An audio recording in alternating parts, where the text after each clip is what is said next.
Semi-final time here in London. They've already broken it down on the desk. We've got our veto already, Henry, and we're ready now for mousesports versus Mad Lions, which is not something I would have foresaw coming into this in a playoff situation. I'm happily surprised. I feel like the fact we've got these lower teams that we didn't expect much from actually turning up and showing us that grind has been working out back home. They've been taking the kind of off season and actually been practicing a lot and actually catching up with some of these top teams. Great to see. Should be a good game. Although mousesports, they've got to be the heavy favorites here. They're kind of surely a different level at this point. Yeah, and 2 days off, obviously, for them. They went straight through the bracket and therefore made it straight into the semifinal. We were off on Monday. Yesterday, they didn't play, so they've got some rest under them. They've got some time to have looked at demos. I think the practice rooms are still set up and tooking them. So oh, yeah, they were. Tooking them. I'm still working on it, man. Yeah. All right, we'll get there in the end. But that means, of course, they would have had some time off as well, which means they weren't rushing to try and get practice or learn against Mad Lions. Now, you did say you talked to Voxic. We would have thought they would have had lots of time to watch those games, whether they're just chilling out and having some food, not necessarily practicing like we say. But he said they didn't really see much. Well, in terms of Vertigo, I was like, do you know what they're going to be doing on Vertigo? What kind of pacing they're bringing out and stuff? He goes, it was more of a bravado, perhaps. He was just saying, like, I don't really need to watch it. I've just been told it's Vertigo. I'm turning up and I'm going to see what I can do. I guess they're going to be looking towards the grand final, the best of five. I mean, that's where they feel like they're going to be going regardless. Well, that certainly has to be, I think, the end destination for a team like mousesports at this event. Obviously, we're seeing a long period, a long break for some of these top teams, which does mean they can be caught off. You mentioned it yesterday. The lower teams have taken advantage of that, and seemingly they've grinded out. We saw great new ideas from Godsent yesterday on Vertigo, and we have Mad Lions obviously going up on that map now. We've seen it more in this event than any other time, and oftentimes we mentioned the Tier 2, Tier 3 teams can take advantage of that map where the top teams are playing so frequently they either don't have time to practice it or they don't want to destabilize a current map pool so they can use it as sort of a free kick. It makes sense, doesn't it? Like, especially if you're Mad Lions, you're certainly the underdogs here, as it were, and you want to have a bit of a bogey pick, you know, something that's going to give you a bit of an edge. It's a map that hasn't really been defined yet. All the top teams don't really want to focus too much time on it because, unfortunately, it's a map that's being developed, I suppose we'd call it. Every month is being changed up, and we're seeing slight differences. All your set smokes and everything you had in mind kind of goes out the window, and that could be frustrating for a top team. They put a week's boot camp into this one map, and then it changes very quickly. It's the one thing I really don't like about our current CSGO landscape in that sense. Like, it feels like we've got a beta client for a reason. We should be kind of using that and dropping that in. But either way, Vertigo, it has been in this current form for a good few months now. So hopefully everyone's ready to go. mousesports certainly the heavy favorites going into this one. But I don't know, it could be an interesting game. Mad Lions keep surprising me. I don't think it's a team you can take lightly at this point. Yeah, I certainly agree with that. And that is to the point of what I was saying about breaks. When we look at this event, and it is sort of more convention. We're at an exhibit in some ways. We are here for sponsorship obligations and various other things. It is still an event. They're still on the server. They still have the same competitors they might face elsewhere. And when you come into this as the heavy favorites, such as mousesports, such as Na'Vi on the other side of it, and even teams like Virtus.pro and certainly ENCE that bombed out of this, there's still an obligation to succeed. There's still expectations of those teams. So that's why I say for mousesports, okay, yes, Mad Lions are on the rise, and it would be amazing for them to make the final. It would look poor from mousesports' side, so they've really got to make sure that is the goal. Them versus Na'Vi should be what you see on paper at this point. You've still got like 4 or 5 of the top 20 players of 2019 at this event, right? This is still an elite event in terms of the caliber of players attending, and of course teams like mousesports. You probably have more than that. You probably have 4 or 5 over Na'Vi and mousesports. I got 5 is what I thought it might be, so I said 4 or 5. I wasn't sure. We got Electronic Simple, Rops, Voxic, and I think was anyone from the ENCE lineup even in consideration? I think there was. Or Alexi B even when he. I think Sergey was in there. I think Sergey might have been. Yeah. So like about 5 or 6 perhaps. But yeah, you know what I mean? Like it's one of those events. James. Yeah, he was like number 19 or something. That's right. Yep.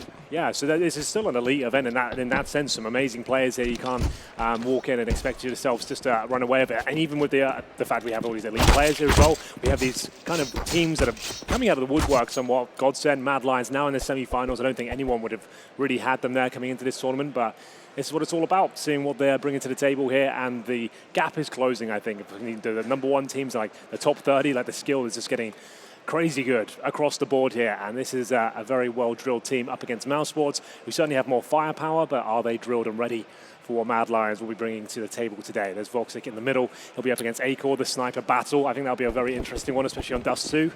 But for now, the Frozen's a player, by the way, that you could look to be in the next year's top 20. he will be for sure. Yeah, he has some like so long as the issues team right doesn't now. fall off. Exactly. Yeah, he'll find his form within it. If they start struggling altogether, then that's a different story.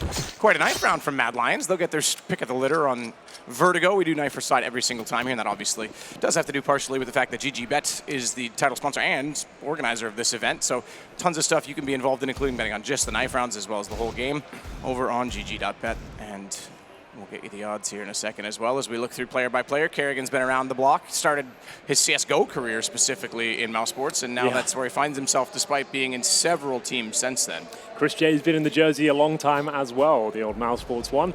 And here's Rops, one of the absolute stars of this squad, the rifler from Estonia, who seems to be getting better and better. 2019, towards the tail end of the year especially, amazing form, career peak.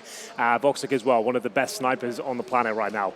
Crazy fast, very aggressive, very confident, and I'm sure he's going to perform on Vertigo. It's actually one of his favorite maps as well. Frozen, as we just mentioned, another young star within CSGO, on his rookie year essentially, and still looking like a world-class player. Has some consistency issues as I just mentioned, but when he's on, he is absolutely brilliant. And we'll move on to the Mad Lions boys now and have a look at the roster itself. Acor, the sniper, also very aggressive, very flashy, very precise as well. Doesn't miss many shots at all if you give him an opportunity.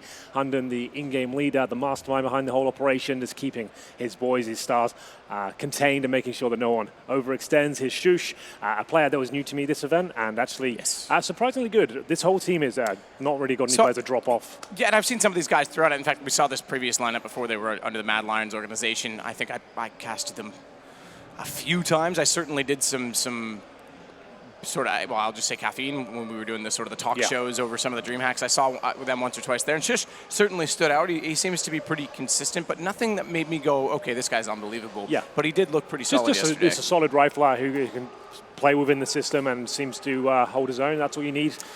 Roy yesterday was the standout for me. Roy was great, wasn't he? Acor was good, but we knew that we'd already highlighted him. Roy yesterday really stood out. All right then, semi-finals underway. Best of 3 here. This is the pick of Mad Lions. Mousesports starting on the CT side.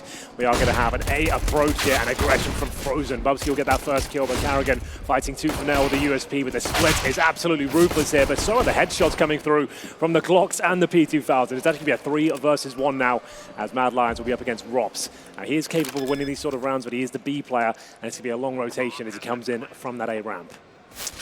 Rob's trying desperately to find an opening. Bomb down, he's the only one left, 1 on 3, and they were both staring directly at him, so Hunden finds the kill easily. And 1-0 for Mad Lions. T-side start and the pistol in their favor.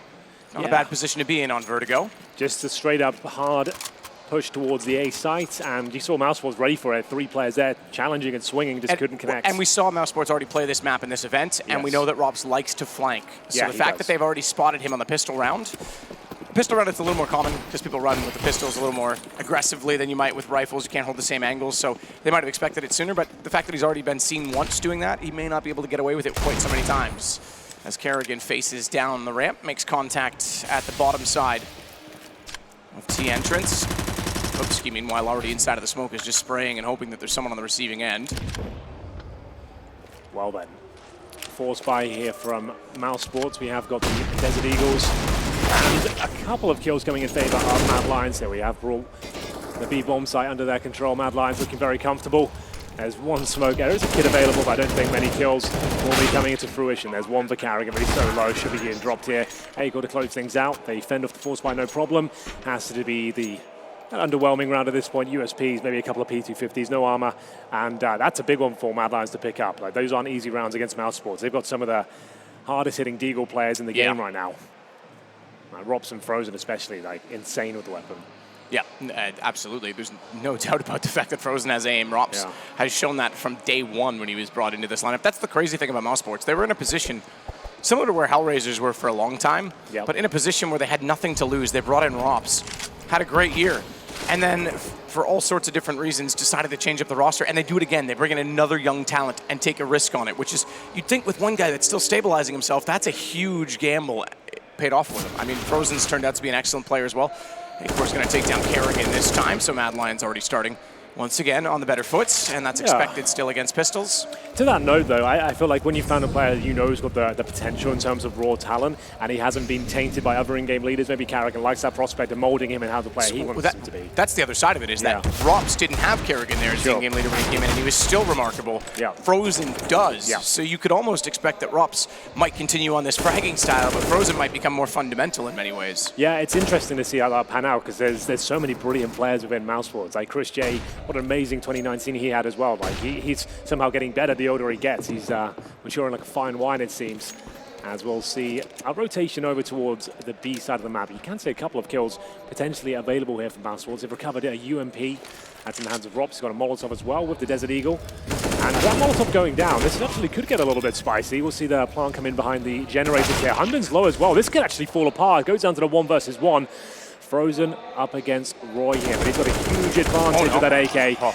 Wasn't the cleanest of sprays. He goes down to low HP, but he wins the round. That's all that really matters. I thought he was going to struggle. The spray was all over, and the P250 was actually getting decent shots. We lost a player in the process there as well. All sorts of things going on, but yeah, that almost fell apart. They did smoke off. They obviously had someone come in and do this last night. It looks well done. They had someone come in and actually vinyl the window and smoke it off. So we can't see the players, but also our TV is. They had it angled yesterday. I'm quite certain. I went over and stood there that they couldn't see it, but they took no chances today. So I was going to look over and tell you. Well, we can see it's Hunden now, but I was going to look over and get an update. You could lie down. You could have a little. I could lie down. Under there. I don't know if I want to be under the desk. I don't know what I'm going to see under there. Well, here is a technical issue, I'm afraid. I would like to get them out of the way early. It will be something pretty easy to fix, I'm sure. There's Froze at the end next to Carrigan. Voxic in the middle. Faces, I'm sure you're all familiar with, towards the end of last year, managing to pick up about 4 trophies. One most notable was Pro League, of course. Ridiculous scenes there. Remarkable, really. Coming back, and it looked like it was going to be a rough tournament for them, and then this went all the bloody way. And managed to win PTS as well with a stand-in. Yeah, somehow. And I already saw a stand-in and a coach in the last game because they had to get on the flight to get to the next destination so quickly that there was no time to sit and wait. That was the schedule last year. That's how brutal it was, and in some ways a bit ridiculous that is the case. Yeah, they had to go to Epicenter, and Carrigan didn't have a visa. So he had to fly out early from the previous event in order to get to Epicenter, which is, that is ridiculous. I feel like we're going to avoid that this year. I feel like we learned a lot of lessons in 2019, and teams are going to start saying no. But the thing is, like, so many teams came out of the woodwork at the beginning of 2019. They started getting loads of invites. They were kind of loving the fact that there's so much money available, these great tournaments. They were getting and deep if you're runs. a team that's not, let's say a franchise team such as, Astralis, Liquid, Fnatic, the guys that get those invites normally, you've got to take what you get when you're that new. And I can see why a lot of them overloaded their schedule in that way. mousesports for me as well. I mean, they come off a great 2018 with the previous lineup, even winning New York with Snacks, and then they made these massive changes. I thought, okay, you guys were already kind of overachieving. You were already the underdogs that were at the top. Yeah. You can't possibly do that twice. And look at what Carrigan's done with this team. So it's pretty impressive. You can't argue with him, can you? Like, you say what you want about his fragging ability in terms of the top tier of CS, but the teams he's built and what he's done, and whenever he departs those lineups and how they kind of fall apart very, very quickly indeed, like, he's worth his weight in gold. It's similar to Hunden, I suppose. They're kind of similar. They're both from Denmark, both similar kind of in-game lead styles, and they build great teams. It's surprising. Hunden hasn't been given some big offers for like North or anything like that, right? You feel like they need someone like him after MSL's come back. I guess that was that. You would think so. To your Carrigan point about FaZe, it's taken this long for them to get back on the road. I mean, they're looking excellent right now. Don't get me wrong, but I mean, the next major is going to mean so much. Does Astralis just win it again and set another record? Is that really going to happen, or do we finally get a Nico or a Simple into the winners column of a major? I feel like if anyone's going to contend for it, will be FaZe at this point. What I've seen right now, Liquid just don't seem ready for it, but FaZe certainly do. They've been putting in the hard work as well. Well then, a finish here for the Mad Lions, currently up 3-0. It's their map pick. Dust 2 coming up next as well. And for now, just going through the motions here, seeing whether they can get that control of the A ramp. Actually falling back towards B here, so they've realized there's no CT aggression towards the ramp or scaffolding. That means they have no vision. They don't really know what's on the other side. So now back into a contact play at B. Shush will be leading the charge and making sure there's no close-range CTs. But the flashbang's coming through. Pop flash from Chris J to enable them to get a bit of intel because they're lacking it all over the map. Rob's will be the one to check it out. Nice work. That's such a great little play there. Good HE to follow up as well. That was a nice bit of damage. Drops the smoke and he knows they're coming. Flash wide as well to slow them down so they couldn't run by. Molotov's going to spill down on... Oh, it's not. He knows that. That's amazing that it doesn't even go that far. He's able to sit directly under it. The second Molotov clears close corner, but he still has the angle. He knows they're going to wrap around eventually, so he's trying to hold and be patient. His teammate behind him, both in the form of Voxic and ChrisJ, can cover the close encounters when they're running through the main entrance. Bit of backpedaling from Mad Lions as they consider going elsewhere. Bomb's been dropped. Shush wants to go for the entry and not have that drop down and be a problem for them. Rops goes wide, finds the second player in line. Shush is able to trade it, but as I said, Kerrigan and Voxic were already in position and they make no mistake. Nice reactive play there from mousesports. As we noted, it was Mad Lions that got full ramp control at that point and had a scaffolding, and the CDs had to fall right back in the crossfires on the bomb site. mousesports do play a very passive style towards A. It's normally Kerrigan who's holding at the back boxes by the boost, allowing them to walk in and then dropping utility on them when they commit. When they lost that information, they had to kind of adjust. They had to work out where they're going to be finishing up towards. That flashbang over towards B enables Robs to get the first frag, do a boatload of damage with the nade as well, slow them down, gets 2 kills in total. And just a nice note as well, he has watched their demos. He knows that Molotov doesn't spill down, so he can sit there, as we'll have another aggressive play from Robs this time. Not as successful. Shush with the first couple of frags in that Galil. Shush will push forward, continue to try and take ground away from the CTs as they rotate back over the site, desperate to try and deny a bomb plant that looks inevitable at this point. Certainly it is. Frozen's alive and the only one to be alive on Mouse's side has 7 HP. So he'll try and save. Great response from Mad Lions. This will give them a 4-1 score. Having just lost the first gun round, mousesports couldn't add to that total and will be left with very little money. Will still be a 3rd round bonus. Remember, you start with 1 additional, so a 3rd round bonus and reasonable economy considering you've got 1850 on Kerrigan, 1900 Rops, 2350 for Voxic. You keep this 1 M4 in the picture and you might have a chance at forcing in the next round. If this goes down though, and again, 7 HP, could be a bigger problem. It's a tough map to save on, isn't it? Because you never really know where everyone's going to come from. There's so many different access points when it's open. And the sound is a little bit jarring as well at times. There's so much going on around you, so real 3D space here. Yeah, it definitely is a difficult one to save on. But he will do it, and it's going to be Frozen to save the M4. They're going to get $2,400 per player on top of that. As you mentioned, they had, 1,800 on a few of them, so there should be a relatively strong buy here. You can see the rifles across the board. No real compromises here. We don't have a Voxic AWP yet, but he is amazing with the rifles as well. Like that, he's the full package, this kid. So thankfully, Frozen saving the last round. Okay, they can force into this. They don't have a ton of utility. They've got decent smokes, but he has a kit that he carried over. They wouldn't have had one otherwise. So that is important also. Well, here we go. Then that deep smoke just to deny the initial rush. Kerrigan with the silenced M4, allowing to fire off some speculative shots through the smoke. No damage landed just yet, though. It's Frozen again passive from the CT side. They're allowing them to have this scaffold control. Still a very difficult angle to get up there. As we'll see, Shush, he was managing to break open the B side with just a Galil. $1,800 rifle. Got himself 2 kills previously. Voxic to open things up this time. That's Bubsy going down, the star rifler of Mad Lions, who are currently up 4-1 here. Big round for mousesports. Need to start stabilizing their economy, get that AWP out if possible. For now, maintaining the man advantage. Frozen backs away, flames at his feet. He'll extinguish those to try and hold his ground. His teammate Kerrigan on top of triple, trying to spot the gap. Does see one, but can't get the headshot. Needs to be careful as well. He can fall off and reload, but want to get the timing right. They're rushing up. They'll close a lot of distance. Thankfully, Kerrigan has swung wide. He's pushed back through the smoke on his own, and a second kill, the second of which being the bomb, is massive for mousesports because now it looks like a 4-2 score, and it is. Frozen's going to sneak around and find A-Core. Have a full buy this time, certainly, but there is still decent money. I think I saw 100 with 5,200 going into this round for Mad Lions. Solid round there from mousesports. Kerrigan getting a couple of cheeky kills through the smokes there. Like I said, he likes to sit on the bomb site itself. When the AWP comes out, that's when Voxic can start to be a little bit more agile around the map. He can start taking challenges towards the A ramp, towards middle, towards B.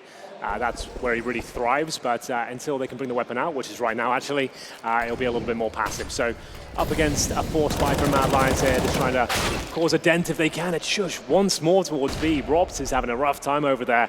Keeps getting a bullet to the head. And do they want to commit off this quickly or wait for the reactive play once again? When we saw this before, mousesports will be pushing the other side of the map after losing control.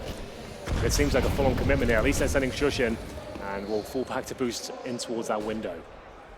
It's a bit of a fake here, perhaps. Just trying to pull rotations over with one player here. Ooh. He's hitting some shots today, isn't he? Yeah, he's looking super solid. So Chris traded out. Frozen's locked out of the site, can do nothing to deny the bomb plant. This is a great call from Mad Lions. Like, this is really convincing. That's how you do a fake. Yeah, I was ready for the bomb to be going down on B, and then it was suddenly there. That was like, it was difficult for even us to keep up. Like, imagine what it's like for mousesports. You've lost the opening pick. There's a wall of smokes towards B. There's 2 players coming through. You have no vision at A. Like, that seemed like it was an all-in commitment. Roxic sneaks his way back toward the site, pre-scoped, so he's ready to fight. Interestingly, considering the economy, I think he was also aware there was going to be a player over there, but wanted to save at the same time. He gets caught out for it. Now the money's there again. They could force. So I was going to say now it's a little bit more of a tough call, considering Frozen's only on 25.50. Mad Lions are looking excellent so far on I was going to say Inferno again. Vertigo, excuse me. Yeah, it's impressive. Right. We haven't seen Inferno very much this event, to be honest. No, and if we have, it's been like the second map pick of someone. It hasn't even been the third. Like, a few teams have just been trying to force it. But yeah, you're right. We haven't seen it too much. I guess people maybe normally the most a little bit over played. Yeah, I guess. I've seen Mirage. I guess it gets to the point like Mirage was played so much from like 2015 to 2017, but then every team started playing it the exact same way, and it stopped evolving. And now, since everyone's kind of got the Astralis meta of just like those dominating nades towards B, and everyone's doing the exact same thing in that regard, maybe they feel like it's every team plays it the same way. Everyone's got the same understanding for it. It's not really a specialist map anymore. Maybe they just want to stay away from it. I don't know. Well, we've got the orb for Acor here. Oof, felt like there was an initial kill available. Fires off a shot. And this is the eco, I guess, apart from Chris J, who's gone in for Hero M4. No kit, no nades, but we'll see what he can do with it. Robs again, the opening kill from Shush. He's had his number 3 or 4 times now. Watch the play from Roy. This is a decent position to be in. Shadow doesn't even need to make the jump. He already holds B just by standing there. Lopski's got Chris down. Mad Lions looking to go up 6-2. Not done just yet. It's a 3-on-2 situation, and Kerrigan does have an AWP to work with. No kit, no armor, no utility, but he's already found Bubsky. He'll stay on the AWP. Why go to the rifle with aim punch being such a factor? Go for the one shot. And he's going to try and sneak around and pinch Roy, who's pushing forward again. Again, we saw him toward the catwalk already, holding at spawn. Hunden's caught out Kerrigan. Missed chance. That was it. The only chance they had of winning this round. If Kerrigan hits that shot, Frozen can come out at CT spawn. They would have had a really decent chance of it, but not going to happen. It was still a decent eco round. Remember, Chris J did invest the majority of his finances into that one. He has 2,500 left over right now. That's SMG territory. It's like UMP. Kevlar has gone for the CZ instead to stack up on grenades. Went for the helmet as well and the defuse kit, the only player with a defuse kit there. So here are the odds provided by GG.bets. You can see mousesports actually not the favorites at this point. It's going to be Mad Lions, who are turning a lot of heads this tournament, but not hitting them apparently, at least initially. It will be Shush, though, to find Robs once again, Matt. This is kind of insane. He's got the opening pick on him, I think, 6 times now. Six going to try and sneak it back. It is. Rops is definitely going to start being annoyed by this. And the thing is, as well, it's such a rough position to play, because normally you don't get any action whatsoever. Now you're trying to be a little bit more active. Oh, dear. Kerrigan will find a response frag, but he does consistently go down. Might want to reel it in a little bit towards B. 4-on-4, though. You can see them getting toward the top of the elevator that time, dropping back down. It's proximity through the wall toward A. You can get sound cues for if the CTs are pushed up, but that time the AWP still found the shot. As I mentioned that, because the second scope from Kerrigan might have been audible. 19 HP, he falls back on top of the site. And they are approaching onto A. So, it's not only that Rops is getting no action, or in a position where there is normally no action and getting taken down, he also cannot flank, as I mentioned. That's what he likes to do in this map. He likes to force them onto the A ramp and contain the Ts, whether it's post-plant, ideally, before that even happens, which would be about now in this round. There's 36 seconds left on the clock, and they're only just approaching. Kerrigan does find Shush. Bomb goes down. Smoke still in play. Frozen wants to go up and above, but he needs to be careful on how he does so, because it leaves him open. Instead, though, it's Bubsky trying to get aggressive. That gets caught out, and even though they get a bomb plant, Chris is already on the case. Well, there we have it. It was actually a pretty clean round from mousesports in the end, only giving up that initial kill towards B in the form of Rops, but Kerrigan on the AWP. Strong as you like, manages to get a couple of influential frags upon entry, just as the bomb was going down as well. He was either sniper deck or boosted at the very back. Either way, He lands the shot, no problem, and that's going to be mousesports now kind of establishing some economy. They should have a bit of cash. They can start taking some risks here. Chris J apparently wanting to stay on the CZ after winning the previous round. Oh, there's the AK. It's been thrown over. And we'll see another bit of a force situation here from the boys on Mad Lions. A couple of pistols being brought to the forefront. We've got a CZ and a Deagle for Bubsky and Acor, respectively. 3 AKs apart from that. If Shush gets Robs in an opening frag again, like he's going to lose his mind. He keeps us walking up here and doming him. So a little bit more reserved this time. Nice smoke there from Bubsky. That's a cool one. Let's get yourself some window access. Kerrigan, different angle this time to watch down the main ramp. No mistake on it. He finds Acor this time. AWP gone from the tees. Kerrigan's going to immediately back off, and Chris J's got Bubsky, so a 2-man advantage. No trades so far, and Mad Lions finally running out of money. This is exactly what mousesports need to get back into the half, the game.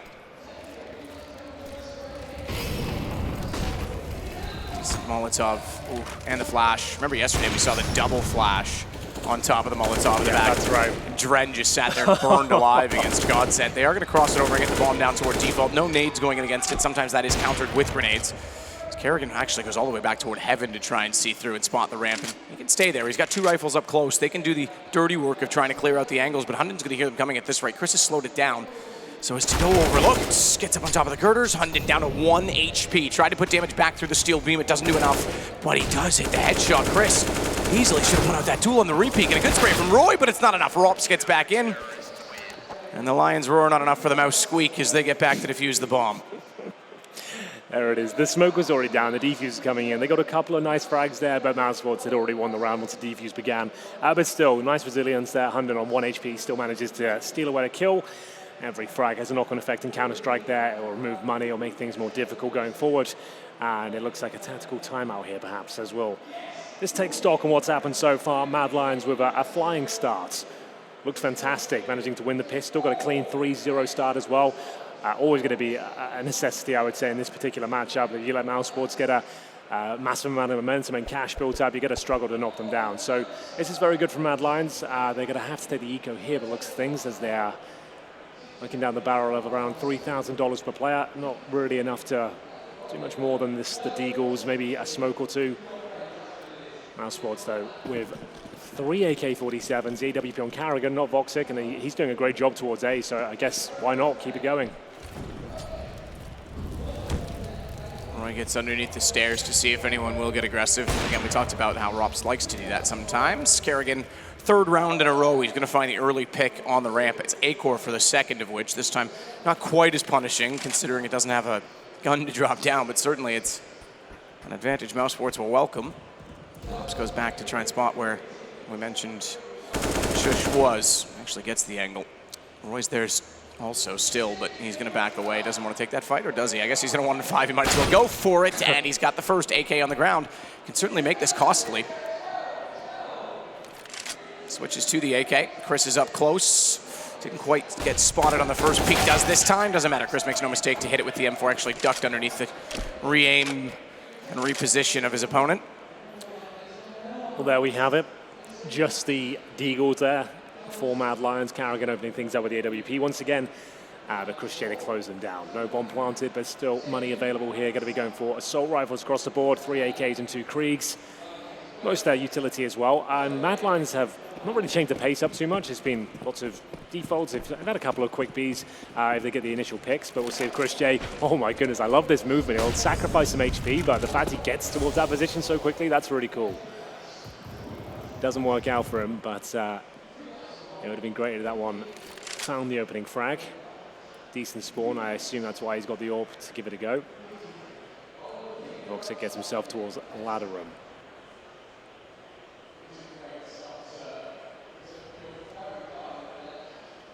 See if anyone's going to push the other direction with it, but Voxic no rush at this point in time. Does present the opportunity to go for a fast flank. Roy staring to see if anyone will push up scaffolding. Remember, Voxic can hear a lot of that through the wall.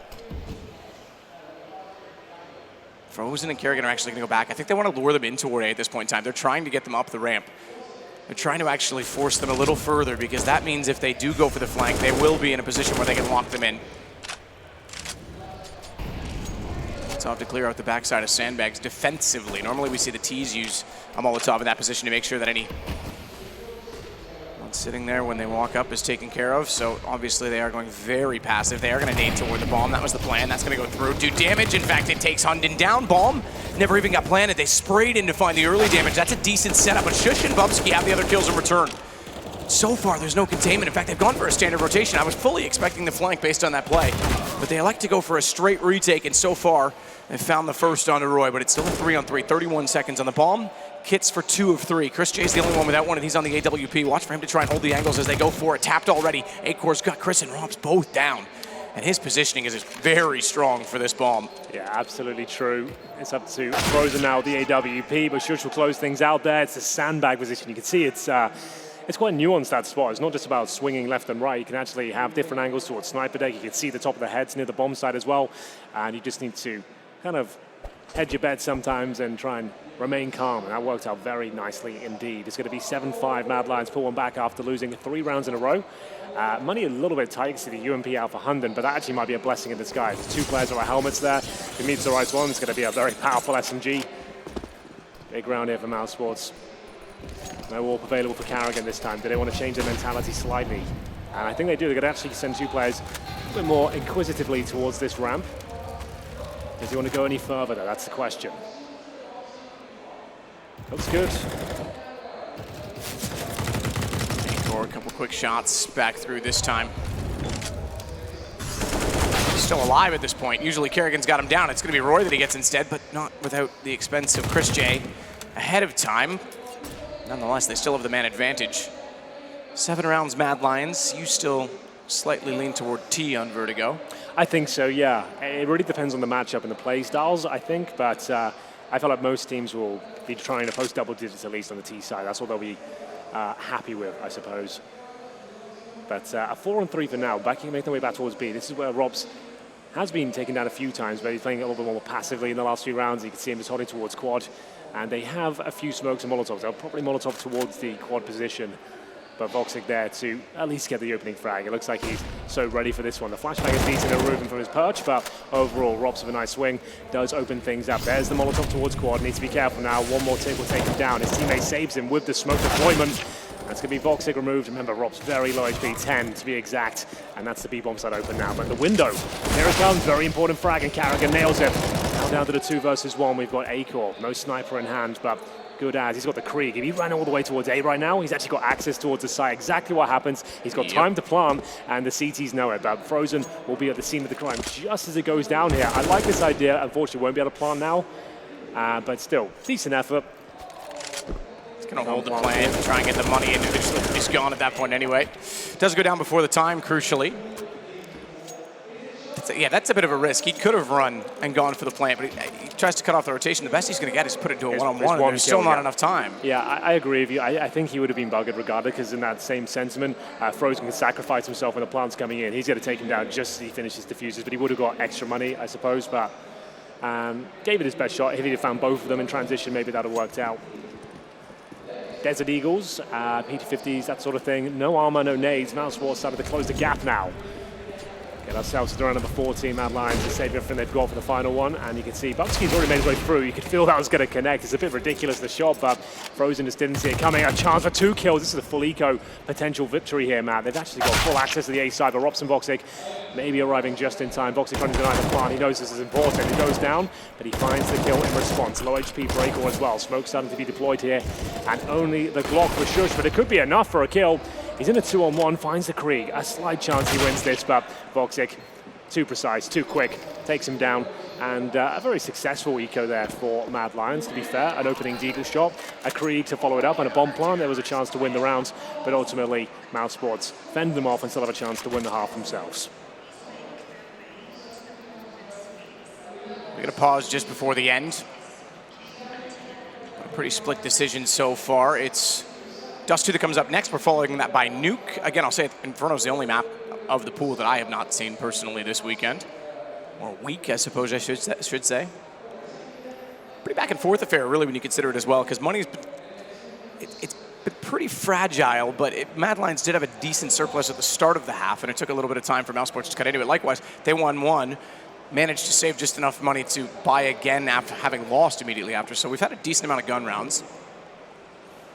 I think we've had the money system long enough now that everyone's adjusted to it, whether or not they still prefer it over the old system. Well, off we go then, final round. Chris J taking a little bit of a compromise with the UMP here in round 15, and this is going to be a fast attack towards A. You can see Akel's got the AWP this time, and the Molotovs, the smokes are being deployed. Frozen, he wants to challenge this. Good damage done. Roy's still alive and kicking, but maybe not for long here. They're trying to spam through the smoke. Seem to be aware of Frozen's tendencies here. They'll get that first kill. Hunden takes him down with a flashbang assist from Akel there. Carrigan back on the sniper.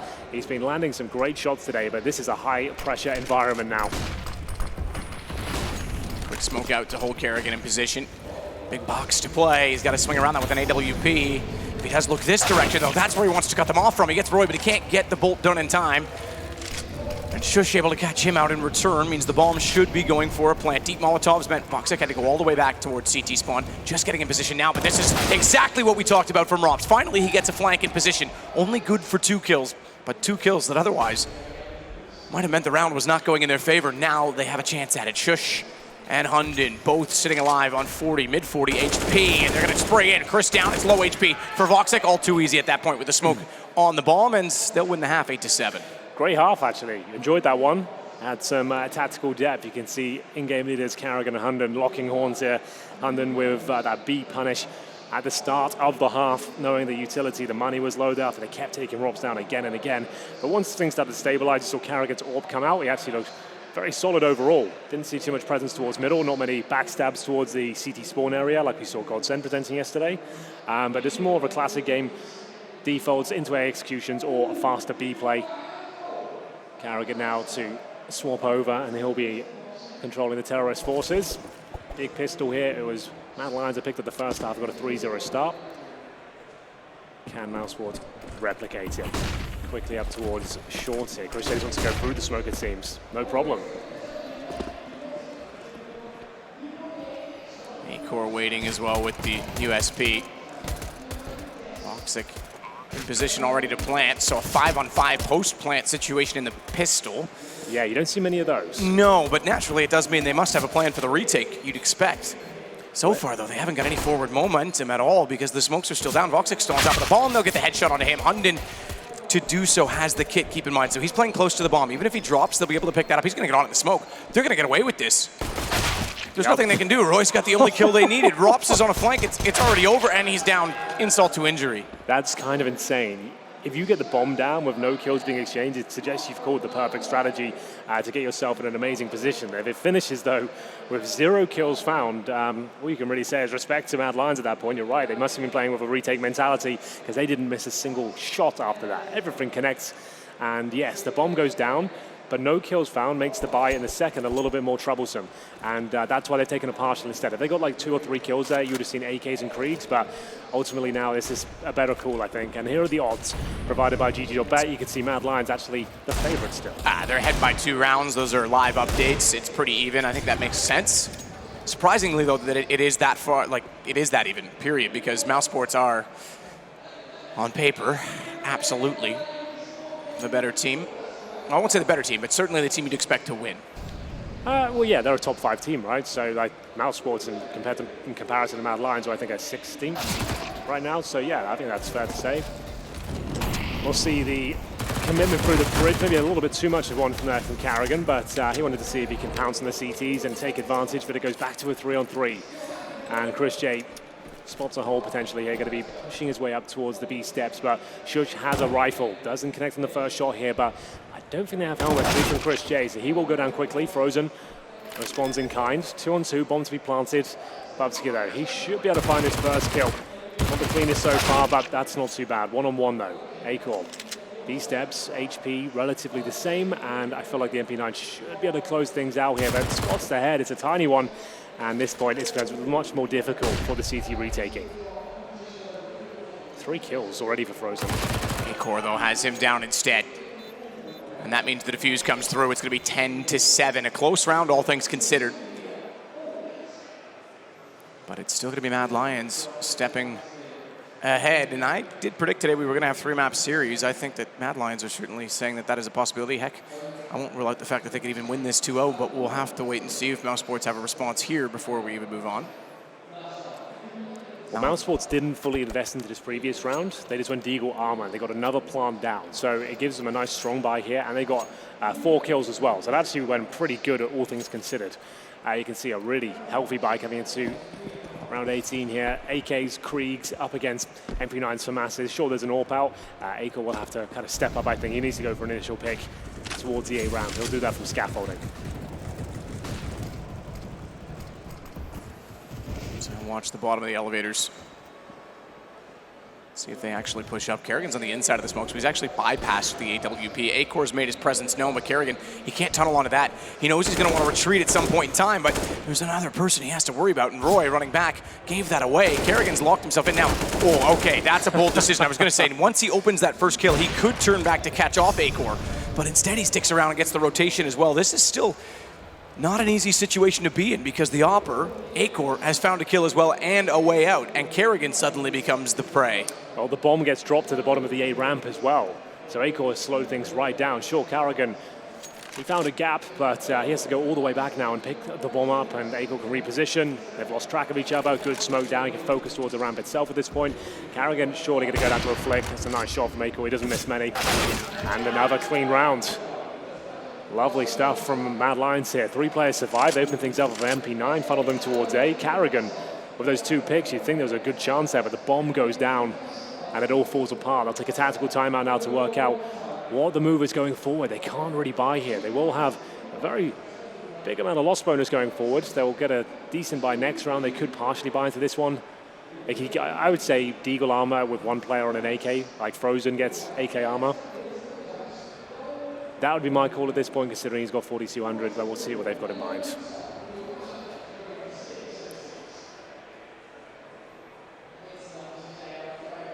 So far, not much to indicate what they want to go for. You're right, they could easily bring out Frozen, a little more weaponry, but they're going to level themselves in terms of economy and stay with just the pistols. It's just the 1 smoke, a flash as well. So this will be, if they aren't successful, a 5th round bonus. So you'll get $3,400 on top of what they currently have. If they get the bomb plants, they'll be in a very good position. If they get the win, it'll be even better than that. Push through the smoke. Aggressive from Kerrigan again. He's absolutely taking no prisoners toward the ramp, but unfortunately the Warden was a little more aware this time of his escape plan, so gets caught out, dropped. Frozen's going to have to work in the same direction, but with limited HP, he's already down to 53. And it's Roy that waits with an M4 on the other side. Headshot angle already covered off that slight gap in the support rails of the crane. It's also a bit tricky to walk around and try and spot him in return, and Chris already has Bubsky down. That's at least some opening, but Roy's going to hold his nerve. Still working toward the ramp, gets the first, can swing wide. That's exactly the problem. It has so much control of the ramp and that angle just by sitting here, even with an M4. Chris has picked up one of his own, but it's a 1-on-3. 55 HP, does have head armor, doesn't matter against AKs, and Hunden shows us why. Great round once again. Roy is looking sharp today. No slow start for him. 12-7 for Mad Lions. mousesports on the partial buy previously. Normally so good with the Deagles, but after losing both pistols now and the follow-up rounds, they're 4-0 down in the second half, 12-7 overall. And here's the replays where Kerrigan actually made his way on towards that A side, but this was the key frag. Acor gets that bomb down. Not really much Kerrigan can do, and as I mentioned, he doesn't miss too many AWP shots. You give him an inch, he'll take a mile. All being brought out for Hunden. As we'll see the deep smoke deployed, Acor can't really see through it, but he can spot the players jumping up towards scaffolding. Bubsky to open things up again. Will be traded out at least. Frozen desperately trying to connect with that AK-47 spray. Not seeing a lot toward B and all of that. A little bit at the stairs, but considering there was 3 CTs pushed up the ramp, you'd think that they'd try and exploit that a little further. They are going back there now, but the CTs have time to reset as well, and there is a player certainly inside of the site and at the ready. Set smoke from Chris. Foxic will complement that with a Molotov that goes on to default and quad. Let's actually go for the deeper of the 2.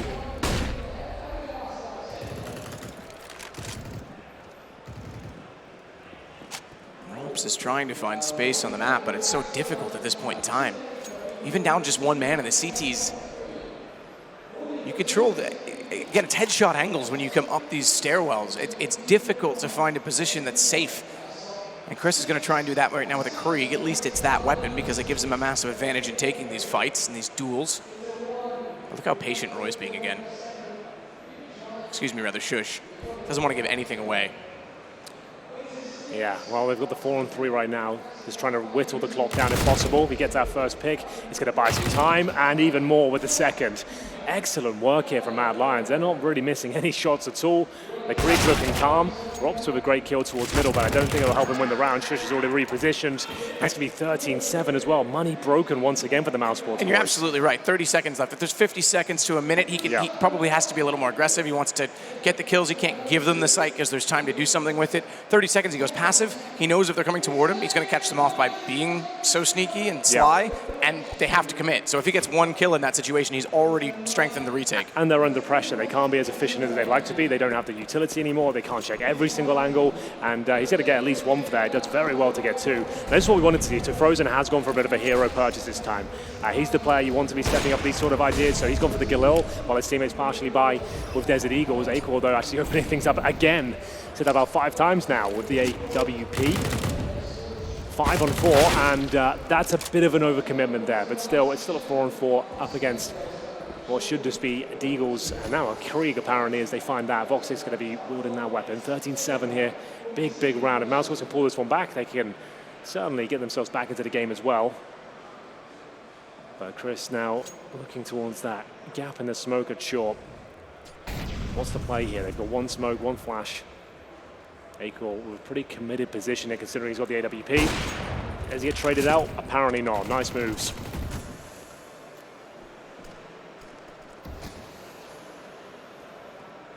Acor not successful in trying to find the shot towards scaffolding, but ultimately at this point it doesn't matter. It's just Voxic left at a 1-on-4, and they have the information where he is. 14-7 for Mad Lions, and they are unbeatable so far on this defensive side. 6 rounds in a row. We were saying T-side's arguably the better on Vertigo. Well, mousesports haven't showing a lack of depth perhaps on it. Yeah, we haven't seen, like, Mad Lions were dropping those wall of smoke executions towards every single gun round pretty much. They had variations of it. To be fair, there's been a lot more aggression from guys like Acor. Yeah. So Kerrigan has been in a battle almost immediately every time he goes to the ramp. But yes, I see your point. Yeah. Even when they've had it, they haven't gone for those. That's kind of encapsulates the problem, though, right? The fact that mousesports are allowing a team like Mad Lions to fully execute. We said this throughout. Oh, they're doing a run booster or something. What's happening here? I don't know. This always makes me anxious. What's happening? Okay, that's actually pretty cool. I haven't seen that. I'll be honest with you. That is kind of sick. There's no run boost. It's actually going to legit to see towards the catwalk. Pretty situational, but yeah. So if you put pressure on the front of the site right now and force Shish into that position with utility, or if he wants to play a different angle and you hit it, that's perfect. Problem is they're not really doing anything right now to complement that. They're just kind of hoping someone's going to walk there. Yeah, you're right there. Which, to be fair, can happen, don't get me wrong, and that's great if it does, but I feel like you could actually use that to complement a take. Kerrigan's trying now at least. He's thrown a Molotov towards quad. He's smoked the site as well, and he's just going to try and leave the catwalk as the only viable position to get some information and see whether that'll work out. Here comes the rotation now. So they're still waiting. This is the chance. This is what it all is about. Got it. And it works. There you go. I love it. That's creativity. So it does pay off. It's a great idea either way. It is very situational. It's not going to work every single time, but it's nice to see it work for the first time that it's been brought to the big screen as Kerrigan pushes through. That actually makes it easier. He's already on the precipice. One man down on the site. They have to be in transition. And now look how deep he can go while he waits for his teammates to get in position at B as well.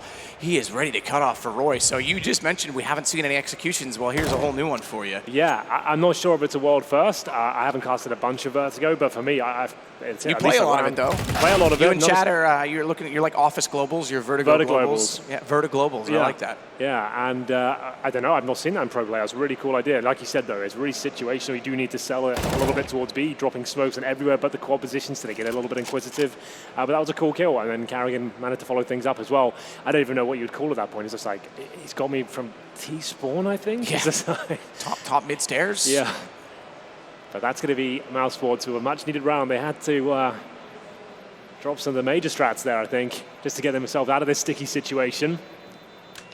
Yeah, that is a major strat, right? That is one of the ones that you could argue saving for the major, right? Pull it out last minute. I hate it when that was the whole meme, but there are it's obviously your defaults, your executions, your set pieces. You're not going to save necessarily those. But whenever you've got something really tricky that's not been seen, those are the ones you do want to sit on. Yeah, absolutely.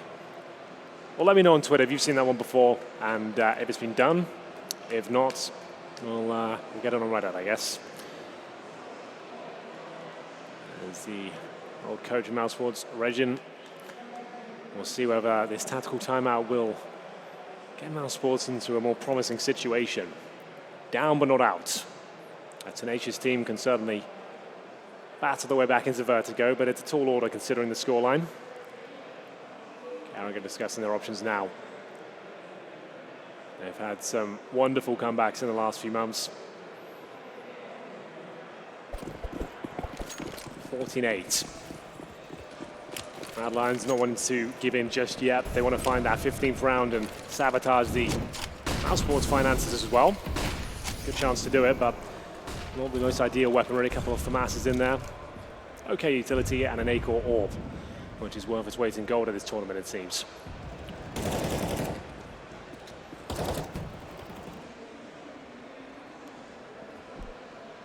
Toxic ready to see if anyone will peek down. We talked about this drywall positioning a few times yesterday. You can boost on it as well to see above smoke, but that pretty much only limits you to seeing and having vision toward the sandbag, so it would have to be a pretty aggressive peek from a CT. Not uncommon. Oh, that's good timing. Or poor timing for Shush, depending on how you want to look at it. He's managed to keep himself alive in that situation. Caught nearly with utility in hand, fully blind, runs back, and somehow gets enough aim and, I guess, composure, if you want to call it anything at that point, to get the kill in return and actually give his team a chance. They stay one man to the good on the retake, but that's changed. Chris J through the smoke is able to take Bubsky down. Shush is still, absolutely feeling the pain, and now he is gone. Chris 2 through smoke.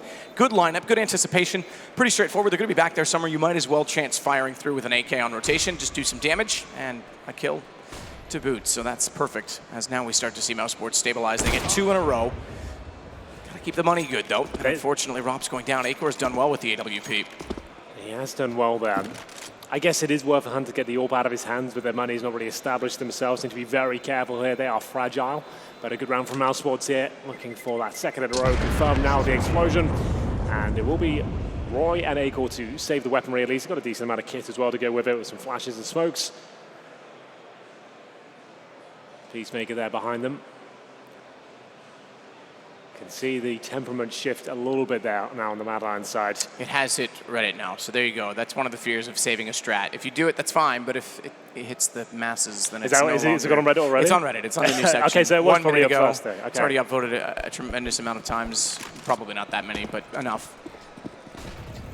It will be seen. If they come back and win the game off that, and that's the way it started, that'll be pretty historic. Pretty sick, yeah, absolutely. Still have to consider the fact that Acor does have a CT-sided AWP, and he goes for the drop at B. We saw James do that play 2 days ago, maybe 3 at this point. But he went alone. He didn't have someone to support the secondary angle and actually re-peek for him. This time he doesn't need it. He gets the kill, but that was a team play. That was a team effort to get him in that position, and he follows it up with an additional kill, trying to juggle a gun over closer to his teammates and closer to the site for when they are needed on A, and it's a 3-on-3. They've got 2 Kriegs picked up. They don't have armor. I shouldn't say that. Roy does. Shush doesn't. But they have a reasonable chance. With 1:04, mousesports forced to slow things down. And Roy's in a good boost. In fact, they're doubling that up in heaven, and they'll see above the smoke to see the ramp at that point in time should they go for the execution. There's no, well, there's one, but there's not enough utility to really look for a set piece, so it's going to have to be picks, and that's what Carragher gets, finding Roy first. Nice angle to hold there as well. 3-on-2. Acor's still alive. 2 kills to his name so far, but the HP is low. Not sure what he's hoping to do with the smoke here, unless he's going for a quick defuse. AWP is taking vision away from himself. Oh, I like the idea. Going to go for the no-scope on the side there. Volts up. Unfortunately, though, leaving Shush in a pretty difficult scenario, but he's done very well so far. Looking for the third. Carragher will remove him, but still, that was very close indeed. Good effort. Considering that started with an op and 1 rifle carried over, a pretty bold play to get down to the bottom side of the B stairs. They made that a 1-on-1. Yeah, that's and that would have been map point. That would have been huge. That was a hollow victory there for mousesports. They know implications are attached to that.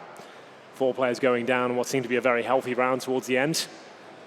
The smoke These mousesports disjointed. The AWP going in for the no-scope didn't work out, but the Krieg found a bit of wiggle room, and we're going for the same boost again in T-spawn here. You have to be very careful. No one wants to fall off the edge of that. We'll have a look as to whether Rops can get vision once more. Back in T-spawn, back on the catwalk, and we might have a chance here again, please. Let's do it. Let's do it once more.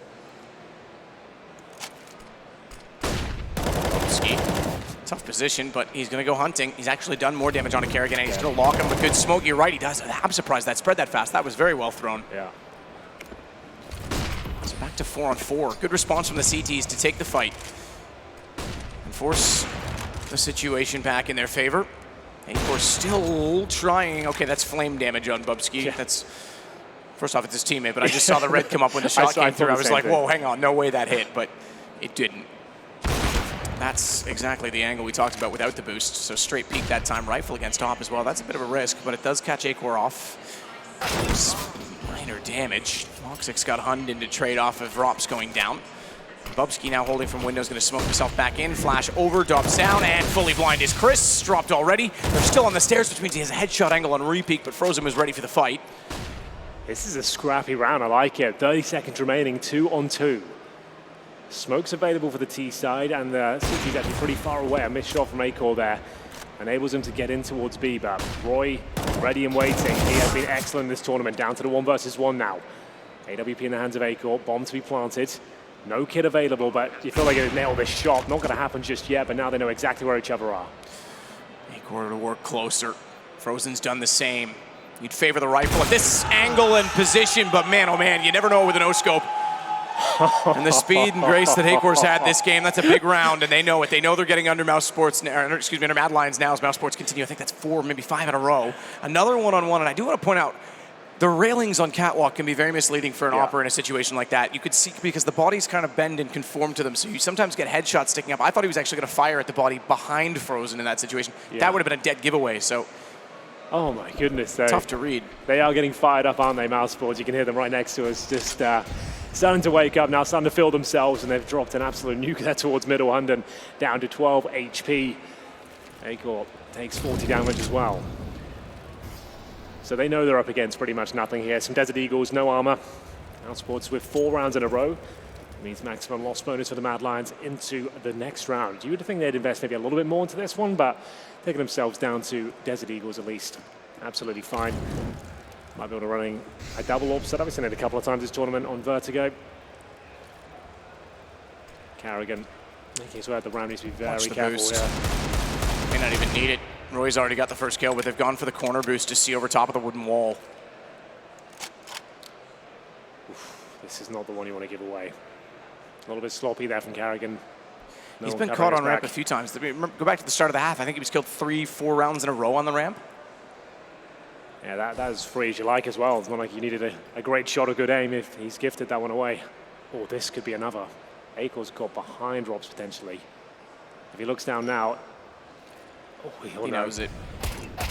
Double dink. I was going to say the head armor might save him, but not with patience like that from Acor. Down 2 men already, and they know that he's toward ramp. Everyone's here. You're right. They're going to rotate around. They have the information because they're setting up smokes outside of mid. They have to be going toward B. Voxic kills everybody all lined up at once with the AK, and that's the saving grace. It is onto Acor. He has picked up the AK-47.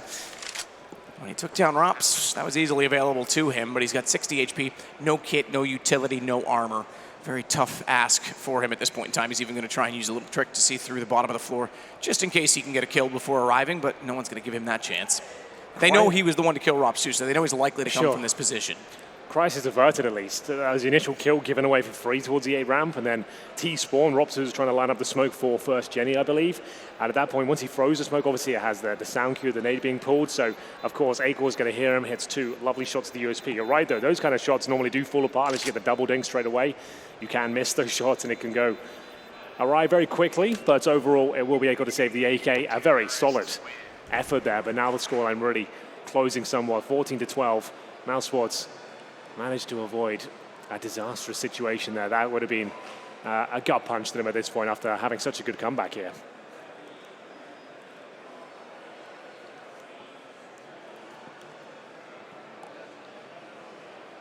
Let's see what the response is. Timeout certainly needed. The bigger part of this comeback, having 5 rounds in a row, is that they've limited them from getting onto map points. So they're at this point, they can still play for the win, let alone overtime. But it also means, conversely, if they do miss 1 round, they've built up enough of an economy. They're starting to get momentum. They can still have a chance back into it. Rops is low on money, mind you. So is Kerrigan. He's gone on the round as well. Roy and Acor, the 2 that started out the last round, start this one the same way. Although Bubsky's going to add to it, and massive damage done. Roy comes back around flawless from Mad Lions. They are absolutely dominating the A ramp at this point. Yeah, they really are. That's an impressive finish from them.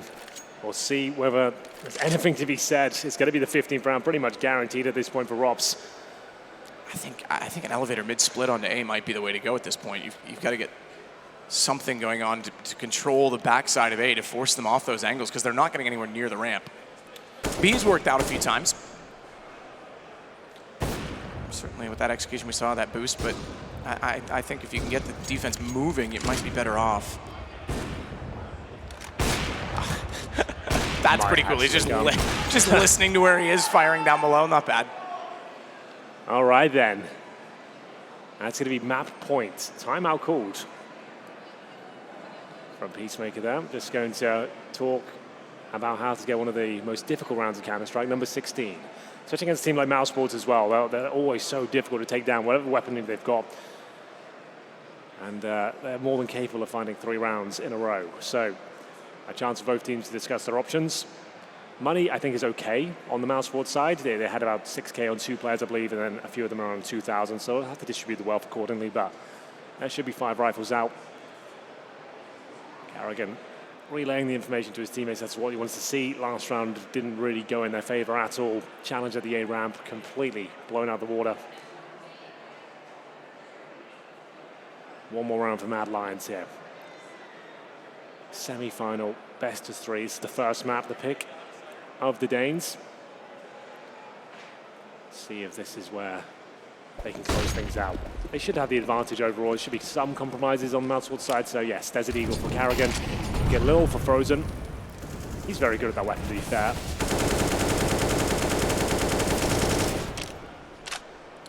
Toxic back toward the top of the ladder. He's limited in. A lot of spam through the very thin drywall in that situation. We saw yesterday James was holding this position with an off. We talked about the power that it has. AK doesn't quite have the same one-hit wonder potential. Doesn't have the headshot reach, that's for sure. But it's not the same. It's not that you can fall off and control. And that was a misstep. The reload from one leaves the other wide open. Rops comes in and takes them both out. They did not communicate that situation well at all. Well, this is a good chance now, but that's going to be Kerrigan going down. Shush has been incredibly strong today. Good reactive play there as well. Brings it back to a winnable scenario of Rops on just 7 points of health as well after his great campaign towards middle. When you have those advantages, it's really not ideal. One player going in and committing by themselves. There's so much time available as well, but still the advantage for mousesports here.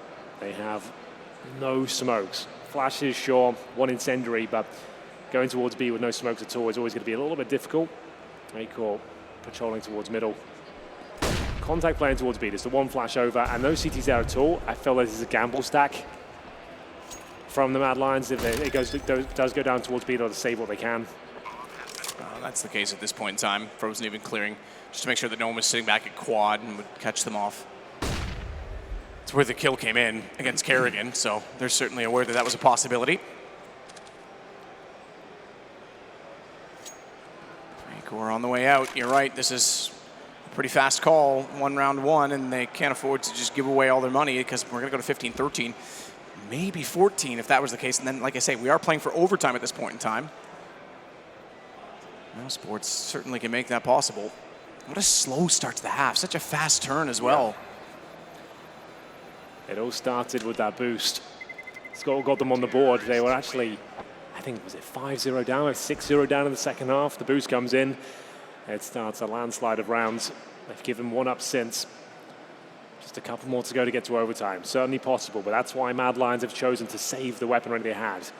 They did not want to be in eco territory here. They want to have the AWP up, a couple of rifles, give themselves a fighting chance to avoid overtime if possible.